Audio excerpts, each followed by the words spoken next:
Capítulo 1. Los pensamientos son cosas. El hombre que pensó en la manera de asociarse con Thomas Edison. Desde luego, los pensamientos son cosas muy poderosas cuando se combinan con la exactitud del propósito, la perseverancia y un imperioso deseo de convertirlos en riqueza, o en otros objetos materiales. Hace algunos años, Edwin Barnes descubrió lo cierto que es que los hombres realmente piensan y se hacen ricos. Su descubrimiento no surgió de pronto, sino que fue apareciendo poco a poco, empezando por un ferviente deseo de llegar a ser socio del gran Edison. Una de las características principales del deseo de Barnes es que tenía total determinación. Quería trabajar con Edison, no para él.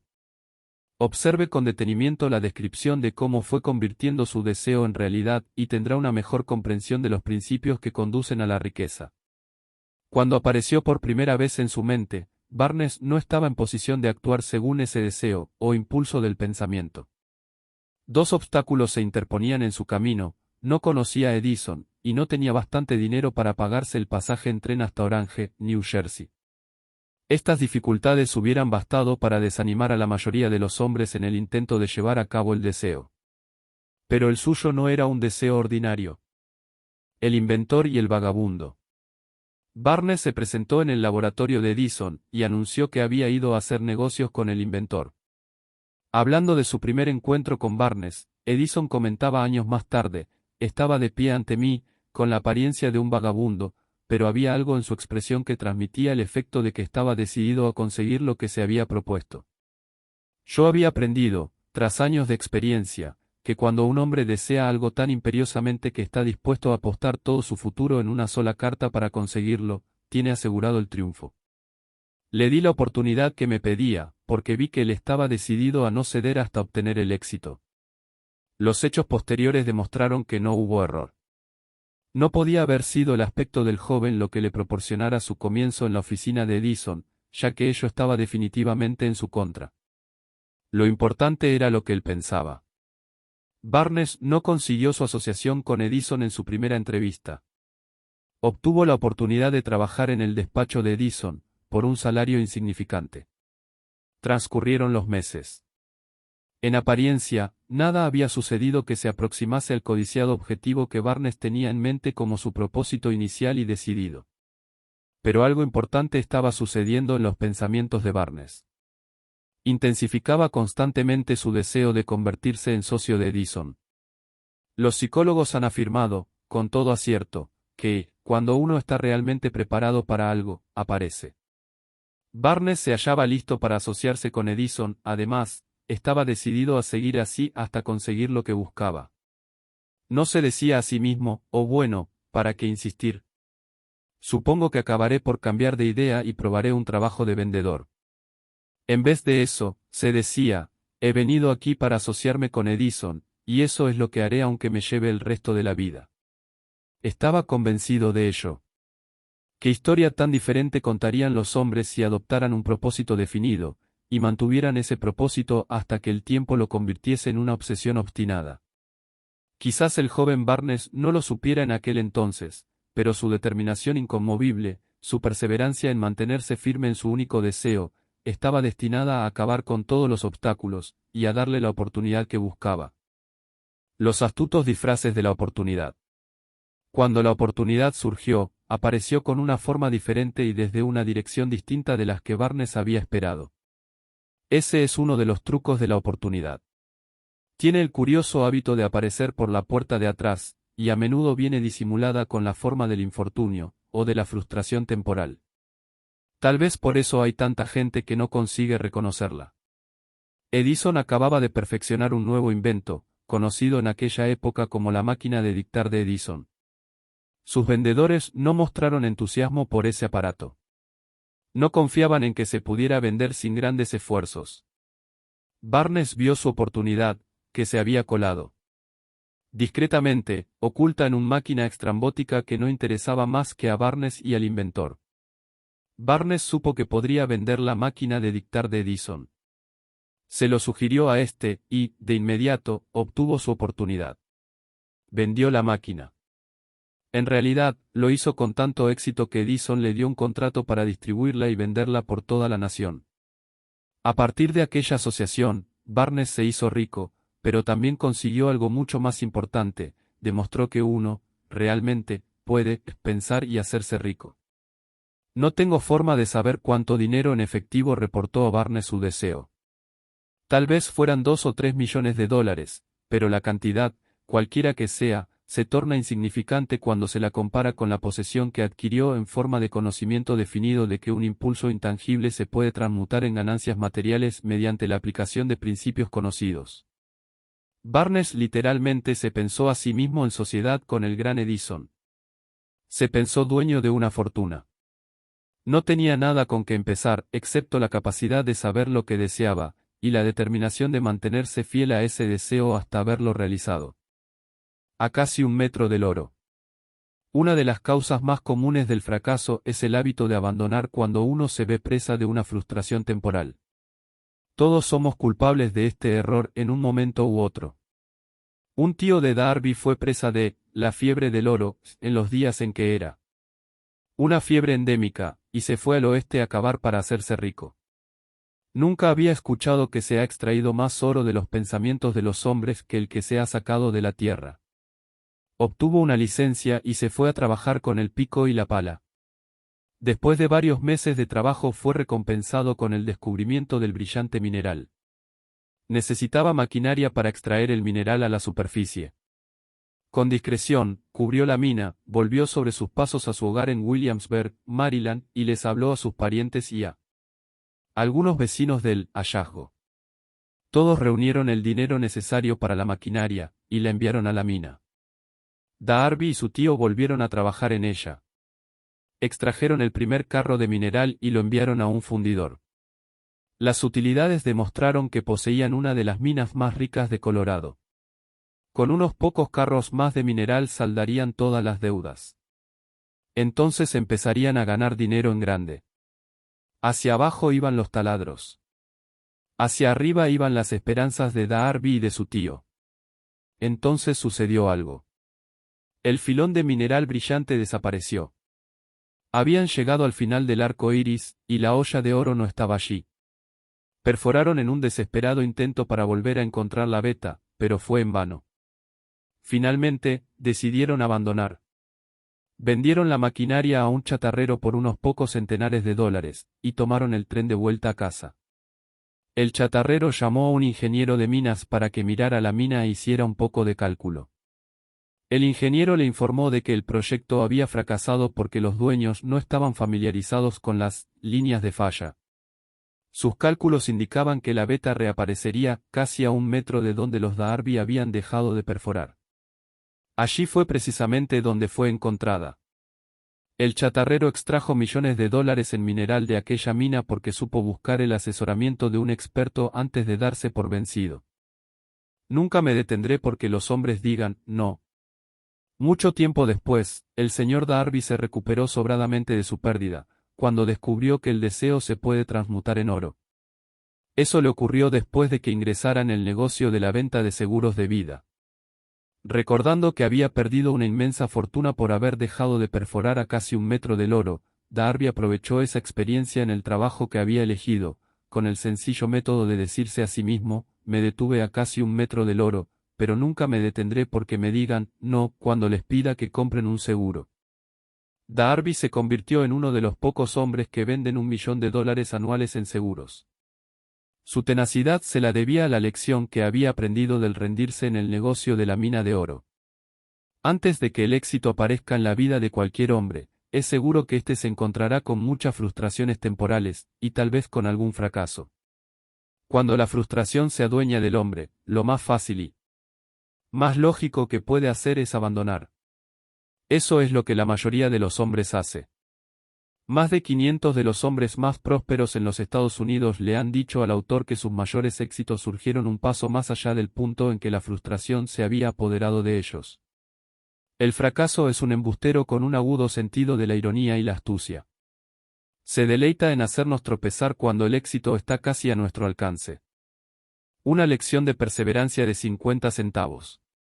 Poco después de que Darby se doctorase en la Universidad de los Golpes Fuertes, y decidiera aprovechar su experiencia en el asunto de la mina de oro, tuvo la buena fortuna de estar presente en una ocasión que le demostró que no necesariamente significa no. Una tarde ayudaba a su tío a moler trigo en un viejo molino. Este dirigía una granja grande, donde vivían cierto número de granjeros arrendatarios de color. La puerta se abrió silenciosamente, y una niña, hija de uno de los arrendatarios, entró y se situó junto a la puerta. El tío levantó la vista, miró a la niña y gritó con aspereza. ¿Qué quieres? Mi mamá dice que le mande 50 centavos, respondió, sumisa, la niña. Ni hablar, replicó el tío, y ahora vete a tu casa. Sí, señor, dijo la niña, pero no se movió.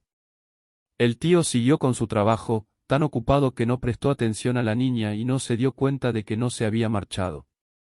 Cuando volvió a levantar la mirada y la vio allí parada, gritó. He dicho que te vayas a tu casa. Ahora, márchate o te daré una paliza. Sí, señor, dijo la niña, pero siguió inmóvil. El tío dejó caer un saco de grano que estaba por echar en la tolva del molino, cogió una duela de barril y empezó a acercarse a la niña con una expresión en su rostro que indicaba problemas. Darby contuvo el aliento. Estaba seguro de hallarse a punto de presenciar una agresión. Sabía que su tío tenía un temperamento feroz. Cuando su tío llegó donde estaba la niña, ella dio un rápido paso al frente, le miró a los ojos, y gritó con todas sus fuerzas. Mi mamá necesita esos 50 centavos.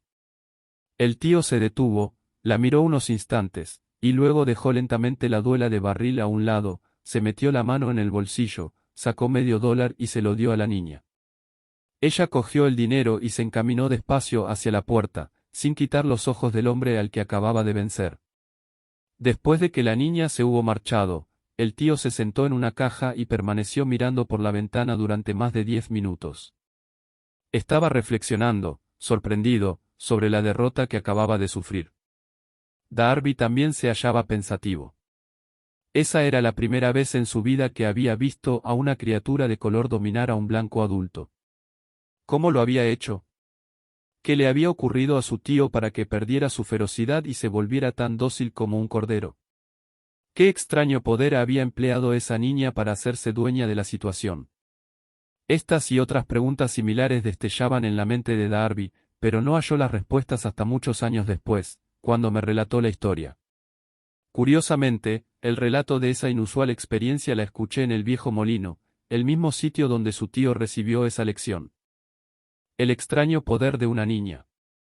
En aquel viejo molino polvoriento, el señor Darby me relató la historia del extraño triunfo, y terminó preguntándome, ¿cómo entiende esto?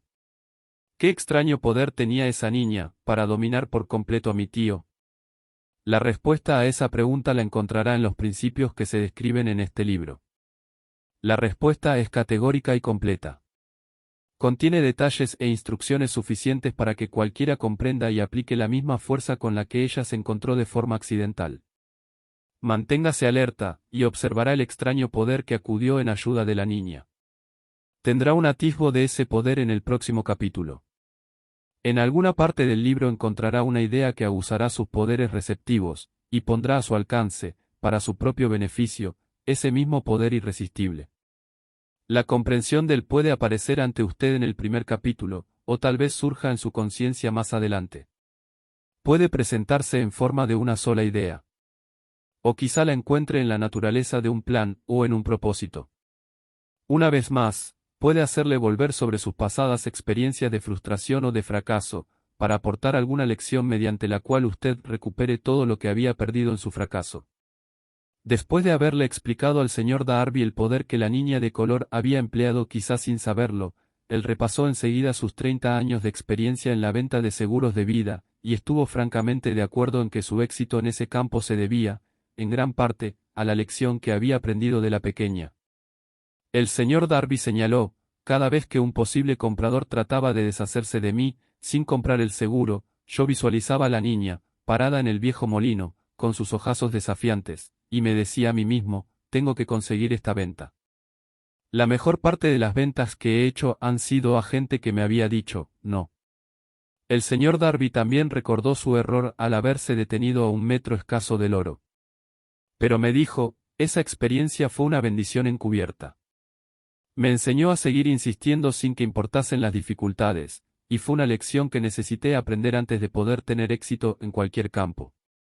Esta historia del señor Darby y de su tío, de la niña y de la mina de oro, sin duda la leerán centenares de hombres que se ganan la vida vendiendo seguros de vida, y el autor desea ofrecer a todos ellos la sugerencia de que Darby le debe a esas dos experiencias su capacidad para vender más de $1 millón anuales en seguros de vida. Las experiencias del señor Darby fueron bastante comunes y triviales, y, sin embargo, contienen la respuesta de su destino en la vida, por lo tanto fueron tan importantes, para él, como su propia vida. Sacó provecho de ellas porque las analizó, y supo ver lo que le enseñaban.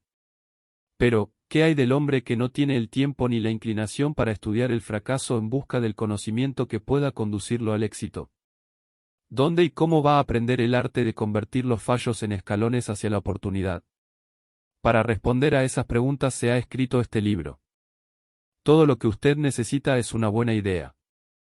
La respuesta se expone en una descripción de 13 principios, pero recuerde, a medida que vaya leyendo, que la respuesta que quizás usted está buscando a las preguntas que le han hecho reflexionar en los misterios de la vida, puede encontrarla en su propia mente, a través de alguna idea, plan o propósito que tal vez surja en su mente durante la lectura. Una buena idea es todo lo que se necesita para alcanzar el éxito. Los principios descritos en este libro contienen medios y maneras de crear ideas útiles. Antes de seguir adelante con nuestro enfoque para describir esos principios, creemos que merece la pena recibir esta importante sugerencia. Cuando las riquezas empiezan a aparecer, lo hacen con tanta rapidez, y en tal abundancia, que uno se pregunta dónde habían estado escondidas durante todos esos años de necesidad. Esta es una afirmación sorprendente, y tanto más si tenemos en cuenta la creencia popular de que la riqueza premia solo a quienes trabajan duro durante mucho tiempo. Cuando usted comience a pensar y a hacerse rico, observará que la riqueza empieza a partir de un estado mental, con un propósito definido, con poco trabajo duro, o sin ninguno. Usted, y cualquier otra persona, pueden estar interesados en saber cómo adquirir ese estado mental que atraerá la riqueza. He pasado 25 años investigando porque también yo quería saber cómo los ricos llegan a ser ricos. Observe con mucha atención, tan pronto como domine los principios de esta manera de pensar, y empiece a seguir las instrucciones para aplicar esos principios, que su nivel económico empezará a crecer y que todo lo que usted toque comenzará a transmutarse en haberes de su propio beneficio. Imposible. De ninguna manera. Una de las mayores debilidades de la especie humana es la típica familiaridad del hombre con la palabra imposible. Él conoce todas las reglas que no darán resultado. Sabe todas las cosas que no se pueden hacer. Este libro se escribió para quienes buscan las reglas que han hecho de otros, personas de provecho, y están dispuestos a jugárselo todo con esas reglas. El éxito llega a todos aquellos que se ocupan de ser exitosos. El fracaso llega a aquellos que con indiferencia se permiten a sí mismos fracasar. El propósito de este libro es ayudar a todo el que quiera aprender el arte de transformar el enfoque de sus mentes, del fracaso al éxito. Otra debilidad que se encuentra en conjunto en demasiadas personas es el hábito de medirlo todo, y a todos, por sus propias impresiones y creencias. Quienes lean esto creerán que jamás podrán pensar y hacerse ricos, porque sus hábitos de pensamiento se han empantanado en la pobreza, el deseo, la miseria, los errores y el fracaso. Estas personas desafortunadas me recuerdan a un chino distinguido, que fue a Estados Unidos a recibir una educación americana. Acudía a la Universidad de Chicago. Un día, el presidente Harper se encontró con ese joven oriental en el campus, se detuvo a charlar con él unos minutos, y le preguntó qué le había impresionado como la característica más notable del pueblo estadounidense. Bueno, replicó el estudiante, la extraña forma de sus ojos. Tienen unos ojos rarísimos. ¿Qué decimos nosotros de los chinos? Nos negamos a creer lo que no entendemos. Pensamos tontamente que nuestras propias limitaciones son el patrón adecuado de las limitaciones. Por supuesto, los ojos de los demás son rarísimos, porque no son iguales a los nuestros. El imposible motor V8 de Ford. Cuando Henry Ford decidió fabricar su famoso motor V8, quiso construir un motor con los 8 cilindros alojados en un solo bloque, y dio instrucciones a sus ingenieros para que produjeran un prototipo del motor. El proyecto estaba ya volcado sobre el papel, pero los ingenieros acordaron que era desde todo punto imposible embutir 8 cilindros en un motor de un solo bloque. Produzcanlo de todas maneras, dijo Ford. Pero es imposible, replicaron ellos. Adelante, ordenó Ford, y no dejen de trabajar hasta haberlo conseguido, no importa cuánto tiempo haga falta. Los ingenieros pusieron manos a la obra. No tenían otra opción si querían seguir formando parte del equipo de Ford. 6 meses transcurrieron sin que obtuvieran resultados. Pasaron otros 6 meses, y todavía no habían conseguido nada. Los ingenieros probaron todos los planes concebibles para llevar a cabo el proyecto, pero aquello parecía incuestionable. Imposible. Al cabo de un año, Ford se reunió con los ingenieros, que volvieron a informarle de que no habían hallado manera de cumplir sus órdenes. Sigan con el trabajo, dijo Ford, quiero ese motor, y lo tendré. Continuaron haciendo pruebas, y entonces, como por arte de magia, el secreto quedó desvelado. La determinación de Ford había ganado una vez más. Quizás esta historia no esté descrita con precisión de detalles, pero las circunstancias y el resultado son los correctos. Deduzca de ella, usted que desea pensar y hacerse rico, el secreto de los millones de Ford, si puede. No tendrá que buscar muy lejos. Henry Ford tuvo éxito porque comprendió y aplicó los principios del éxito. Uno de ellos es el deseo, saber lo que uno quiere. Recuerde esta historia de Ford mientras lee, y señale las líneas en que se describe el secreto de su extraordinaria proeza.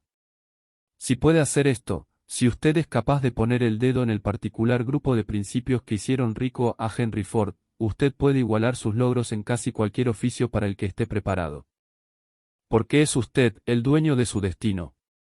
Cuando Henley escribió sus proféticas palabras, soy el dueño de mi destino, soy el capitán de mi alma, debería habernos informado de que nosotros somos los dueños de nuestro destino, los capitanes de nuestra alma, porque tenemos el poder de controlar nuestros pensamientos. Debería habernos dicho que nuestro cerebro se magnetiza con los pensamientos dominantes que llevamos en la mente, y que, por mecanismos que nadie conoce bien, estos imanes atraen hacia nosotros las fuerzas, las personas, las circunstancias de la vida que armonizan con la naturaleza de nuestros pensamientos dominantes. Debería habernos dicho que, antes de poder acumular riquezas en abundancia, tenemos que magnetizar nuestra mente con un intenso deseo de riqueza, que hemos de tomar conciencia de la riqueza hasta que el deseo por el dinero nos conduzca a hacer planes definidos para adquirirlo. Pero, al ser un poeta, y no un filósofo, Henley se contentó con afirmar una gran verdad de manera poética, dejando que sus lectores interpretaran el significado filosófico de sus líneas. Poco a poco, la verdad ha ido desvelándose, hasta que ahora parece cierto que los principios descritos en este libro contienen el secreto del dominio sobre nuestro destino económico. Principios que pueden cambiar su destino. Ahora estamos preparados para examinar el primero de esos principios. Mantenga una actitud de apertura mental y recuerde, a medida que vaya leyendo, que no son invención de nadie. Son principios que han funcionado para muchos hombres. Usted puede ponerlos a trabajar para su propio beneficio permanente. Verá qué fácil es. Hace algunos años, pronuncié el discurso de la entrega de diplomas en el Salem College, en Salem, Virginia Occidental. Acentué el principio descrito en el próximo capítulo con tal intensidad, que uno de los miembros de la clase que obtendría el diploma se lo apropió, y lo convirtió en parte de su forma de ver la vida. Ese joven llegó a ser miembro del Congreso y un personaje importante en la administración de Franklin Roosevelt. Me escribió una carta en la que presenta con tanta claridad su opinión sobre el principio que trataremos en el próximo capítulo, que he decidido publicarla como introducción a dicho capítulo. Le dará una idea a usted de los beneficios que le esperan. Estimado Napoleón, dado que mi servicio como miembro del Congreso me ha proporcionado cierta comprensión de los problemas de hombres y mujeres, le escribo para ofrecerle una sugerencia que puede ser útil a millares de personas. En 1922, usted pronunció un discurso en la entrega de diplomas en el Salem College, cuando yo era miembro de la clase que los recibiría. En aquel discurso, usted plantó en mi mente una idea a la que debo la oportunidad que ahora tengo de servir a la gente de mi estado, y que será responsable, en gran medida, de cualquier éxito que yo pueda alcanzar en el futuro. Recuerdo, como si hubiese sido ayer, la maravillosa descripción que usted hizo del método por el que Henry Ford, con muy pocos estudios, sin $1, sin amigos influyentes, llegó tan alto.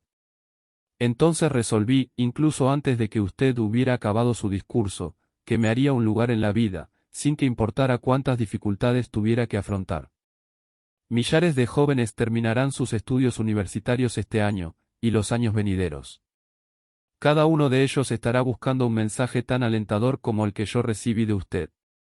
Querrán saber a dónde acudir, qué hacer, cómo empezar en la vida. Usted puede decírselo, porque ha ayudado a resolver los problemas de mucha gente. En Estados Unidos hay en la actualidad miles de jóvenes que quisieran saber cómo convertir sus ideas en dinero, gente que debe empezar desde abajo, sin dinero, y amortizar sus pérdidas. Si alguien puede ayudarles, es usted. Si publica el libro, me gustaría tener el primer ejemplar que salga de la imprenta, autografiado por usted. Con mis mejores deseos, créame, cordialmente suyo, Jennings Randolph. 35 años después de haber leído aquel discurso, fue un placer para mí regresar al Salem College en 1957 para hacer el discurso de la entrega de diplomas. En aquel entonces recibí el título de doctor honorario de literatura del Salem College. Desde aquella ocasión, en 1922, he visto prosperar a Jennings Randolph hasta llegar a ser ejecutivo de una de las más importantes líneas aéreas de la nación, un orador muy inspirado, y senador de Estados Unidos por Virginia Occidental.